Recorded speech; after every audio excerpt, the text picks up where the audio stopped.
The apocalypse. Growing up Catholic, from a very early age, I had the idea of the end of the world in my head. Seeing Godzilla, at an early age.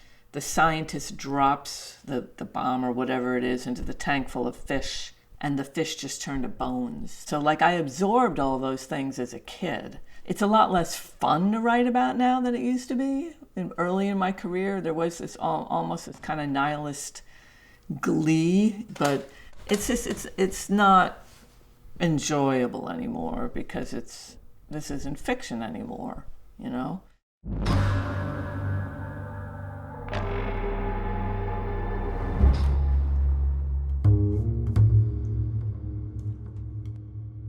A crowd had gathered in front of his apartment building when he finally got there. "Oh no," he said out loud, certain the crowd had something to do with Olivia and the man by the river. Policemen, reporters, ambulances. But it didn't have anything to do with that after all. Suddenly Gordon remembered talk of this at the co-op meeting last week. A party, an opportunity for the tenants to get to know one another. It had been his neighbor's idea, the one with the dog. "Hi!" a voice cried. He opened his eyes to see the woman from down the hall. She was no longer wearing her Rottweiler. She looked very young and very happy. Hi," Gordon mumbled, moving his blood-soaked arm from her sight. "Oh, a block party." He tried to keep his tone polite but uninterested as he pushed through the crowd of laughing people. But the young woman followed him, grinning. "Promise you'll come back, huh? We need more guys so we can dance and stuff. There's just never enough guys anymore." She whirled away drunkenly, swinging her arms out like a giddy, spinning child. Gordon put his face down and fairly ran through the swarm to the front door, which had been propped open with an old stump overgrown with curling ivy. No one noticed Gordon as he flung open the door and ran to his apartment.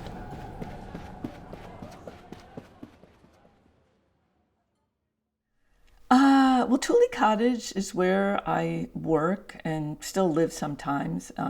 We moved to Maine in 1988.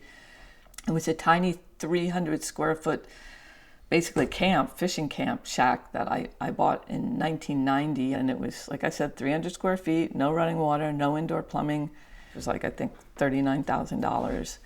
And I had this tiny advance for the British edition of my first novel, Winterlong. I think I got $5,000.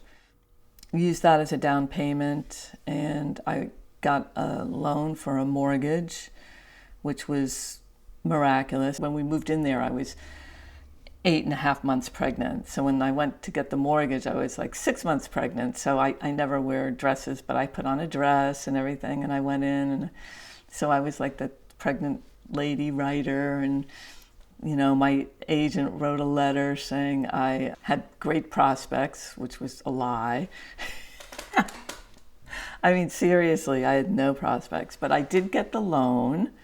Yeah, I think my mortgage payments were $200 a month, which I was still paying off my student loans at that point. And I was not making any money. I basically was getting the same advances up until just a few years ago as I was getting back then, which was about $10,000 a year. So I never made any money. I was an ink-stained wretch. I had 2 young kids. I had no visible means of support. So I had to take anything I could to make money. And I did.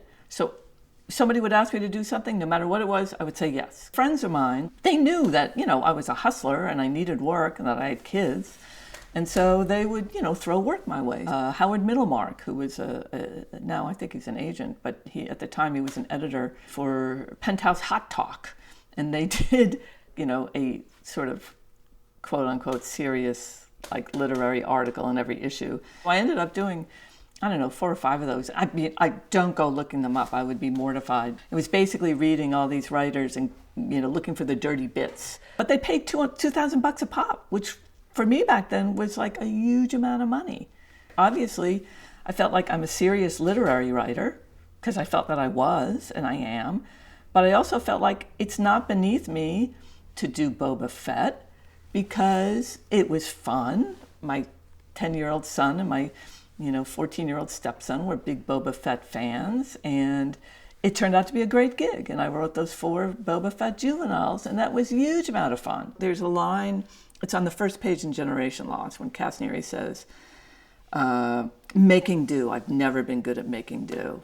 And in fact, I have always been good at making do.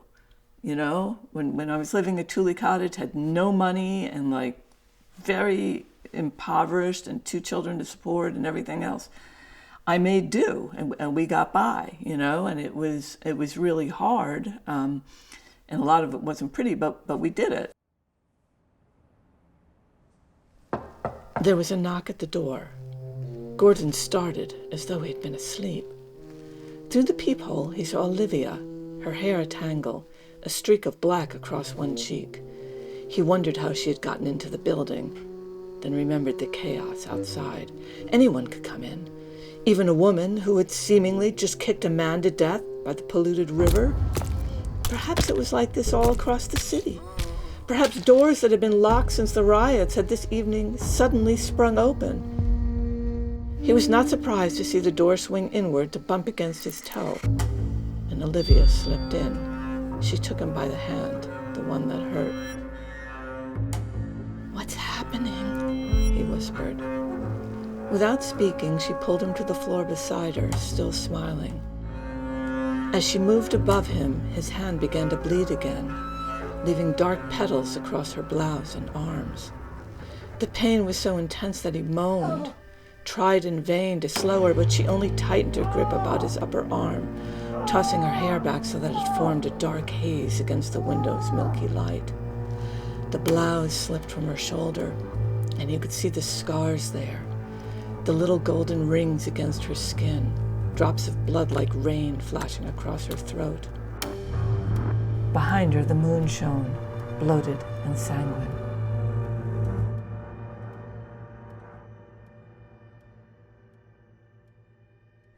Plot. Seriously, who needs plot, right? No, I mean, I am not usually interested in plot. If you've read any of my books, plot definitely comes last for me. I don't find it that interesting, I don't feel like life has a plot. We find out afterwards, we impose a plot. My dear friend Bob Morales, who was an editor and a writer, my late friend Bob, he was reading one of my books. It might have been Generation Loss, and he was complaining about something. I said, "That's the plot. That's the plot. Why are you complaining? You always tell me I need more plot." He's like, "That's not plot, Liz. You're just confusing things. You're just piling shit in there, making stuff happen." And I was like, well, then what's plot? I don't know. I don't get it. On some level, I probably just don't get it. Ursula Le Guin has this famous line talking about, this whole male concept of storytelling, narrative, and plot, which is like, it's like a spear. You take the spear and you throw it, and then it hits its target and it drops down dead, and that's your arc, your story arc. And she said that is not what a story has to be. And you could have like a carrier bag sort of theory of story. You gather all these things and you put them in, and you get them home and you look at them and try to figure out what they're for. I don't know. So yeah, I mean, I read for plot. I definitely, if I'm reading something, I will notice if there's not a plot or if it doesn't go anywhere, but I don't always care that much. If the writing is good enough and the characters are good enough, it will carry me. I tell my students this. I say, you can be, and I'm an example of this, you can be good at certain things. You can be good at description. You can be good at dialogue. You could be good at humor. You could be good at sex. You could be good at setting and location. You could be good at atmosphere. You could be really good at plot. You don't necessarily have to be good at all of them. If you are good at, atmosphere, and you're good at sex scenes, you're Anne Rice and you write those kinds of novels. You figure out what your strengths are and you play to your strengths. It took him a long time to catch his breath afterward. Olivia had bitten him on the shoulder, hard enough to bruise him. The pain, coupled with that from his cut hand, made him cry out loudly and then fall back hard against the cold floor as Olivia slipped from him. "Olivia, are you angry?" he asked. She stared up at the sky, then leaned forward and opened the casement. Cold air flooded the room, and a brighter, colder light as well, as though the glass had ceased to filter out the lunar brilliance. "Evawe," whispered Olivia. The face she turned to him was white and merciless, her eyes inflamed. "Evawe." "What?" said Gordon. When he righted himself and looked up, he saw that there were other people in the room, other women. 3, 4, 6 of them, even more it seemed, slipping silently through the door that Olivia had left open behind her. They filled the small apartment with a cloying scent of smoke and burning hair. He recognized many of them, though their hair was matted and wild, their clothes torn, dresses or suits ripped so that their breasts were exposed. One traced a cut that ran down her thigh, then lifted her bloodied finger to her lips as though imploring Gordon to keep a secret. He shouted and turned to flee. Olivia caught him and held him so tightly that for a moment he imagined she was embracing him, imagined the word she repeated was his name, but it was not his name. It was another name, a word like a sigh, like the whisper of a thought coming louder and louder as the others took it up and they were chanting now, "Evawe, Evawe." As he struggled with Olivia, they fell upon him. Fighting wildly, he thrashed until his head was free and he could see beyond them, the moon blazing now like a mad watchful eye above the burning canyons. He could see shreds of darkness falling from the sky, clouds or rain or wings. And he heard faintly beneath the shrieks and moans and panting cries the wail of sirens all across the city. He saw Olivia, her face serene, her liquid eyes full of ardor as she turned to the girl beside her and took from her something that gleamed like silver in the moonlight. Gordon started to scream when she knelt between his thighs. Before he fainted, he saw against the sky the bloodied fingers of eagle's wings, blotting out the face of a vast, triumphant moon.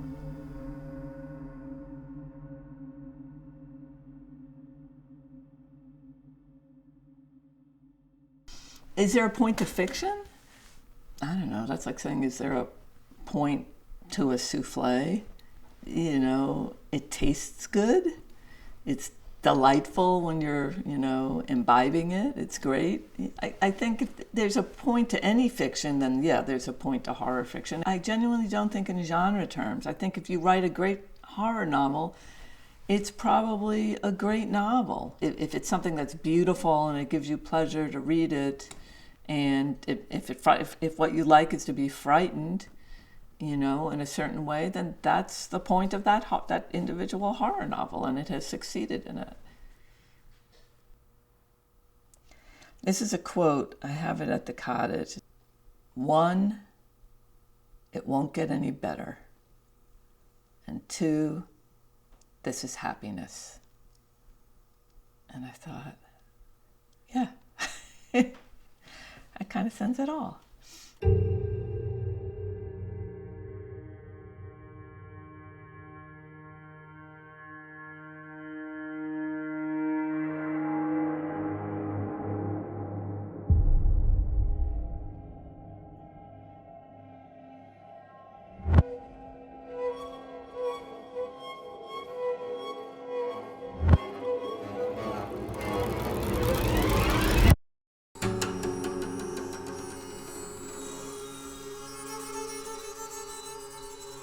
I used to have to skin a lot when I was a kid, skinning moose, skinning, whatever animal.